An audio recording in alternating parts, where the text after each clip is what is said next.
अस्मिता की रक्षा के लिए संघर्ष करना पड़े तो पीछे नहीं हटना चाहिए। मैं यह बात मुर्गे की नहीं कर रहा, विचार अवश्य कीजिएगा कि ये बात किसके लिए। तो बच्चों, कैसे हैं आप सभी? आशा करता हूँ अच्छे होंगे। आज मैं आपके सामने एक ऐसी कहानी लेकर आया हूँ जिसे सुनने के बाद आपको लगेगा कि नहीं, समाज की वास्तविकता क्या है, समाज में चल क्या रहा है। तो कहानी एक मुर्गे की है। एक आदमी एक मुर्गा खरीद कर लाया। एक दिन वह मुर्गे को मारना चाहता था, इसलिए उसने मुर्गे को मारने का बहाना सोचा और मुर्गे से कहा, तुम कल से भाग नहीं दोगे और नहीं तो मैं तुम्हें मार दूंगा। मुर्गे को उसने प्रेशर पे लाया और कहा कि तुमको भाग नहीं देनी, जो उसका सबसे फेवरेट काम है। यदि तुम भाग देते हो तो मैं तुम्हें मार डालूंगा।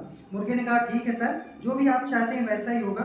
सुबह जैसे ही मुर्गे के भाग का समय हुआ, मालिक ने देखा कि मुर्गा भाग नहीं दे रहा है, लेकिन हमेशा की तरह अपने पंख फड़फड़ा रहा है। मुर्गे ने प्रेशर में आके भाग देना बंद किया, और लेकिन उसकी हैबिट थी पंख फड़फड़ाना, उसने पंख फड़फड़ाया। मालिक ने अगला आदेश जारी किया कि कल से तुम अपने पंख भी नहीं फड़फड़ाओगे, नहीं तो मैं तुम्हारा वध कर दूंगा। अगर तुमने पंख फड़फड़ाए तो मैं तुम्हारा वध कर दूंगा। अगली सुबह भाग के समय मुर्गे ने आज्ञा का पालन करते हुए अपने पंख भी नहीं फड़फड़ाए, लेकिन आदत से मजबूर था। उसने अपनी गर्दन को लंबा किया और उसे उठाया। अपनी गर्दन उठाने की उसकी आदत थी, तो उसने उस पे जारी रखा, अपनी गर्दन उठाई। मालिक ने परेशान होकर अगला आदेश जारी कर दिया कि कल से गर्दन भी नहीं हिलनी चाहिए। अगले दिन मुर्गा चुपचाप मुर्गी बनकर सहमा रहा और कुछ नहीं किया।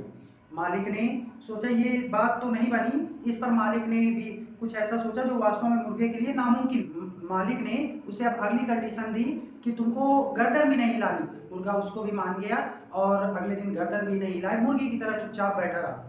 फिर मालिक से फिर भी नहीं रहा गया, तो उसको तो मारना था, उसका टारगेट था मुर्गे को मारना। उसने मुर्गे से कहा, तब अगली कंडीशन उसने जारी की कि तुम्हें कल से अंडे देने होंगे, तो नहीं तो मैं तुम्हें मार दूंगा। अब मुर्गे को अपनी मौत साफ दिखाई देने लगी और वह बहुत रोया। मालिक ने पूछा, क्या बात है, मौत के डर से रो रहे हो? मुर्गे ने कहा, नहीं, मैं इसलिए नहीं रो रहा। मुर्गे ने कहा कि मैं अंडे न देने पर मरने से बेहतर है भाग देकर मरता। भाग मेरी पहचान थी और अस्मिता थी। मैंने सब कुछ त्याग दिया, तुम्हारी हर बात मानी, लेकिन जिसका इरादा ही मारने का हो उसके आगे समर्पण नहीं, संघर्ष करने से जान बचाई जा सकती है। उसके आगे संघर्ष करके ही आप अपनी जान बचा सकते हैं, जो मैं नहीं कर सका। अपने अस्तित्व, अपनी अस्मिता की रक्षा के लिए संघर्ष करना पड़े तो पीछे नहीं हटना चाहिए। मैं यह बात मुर्गे की नहीं कर रहा, विचार अवश्य कीजिएगा कि ये बात किसके लिए है।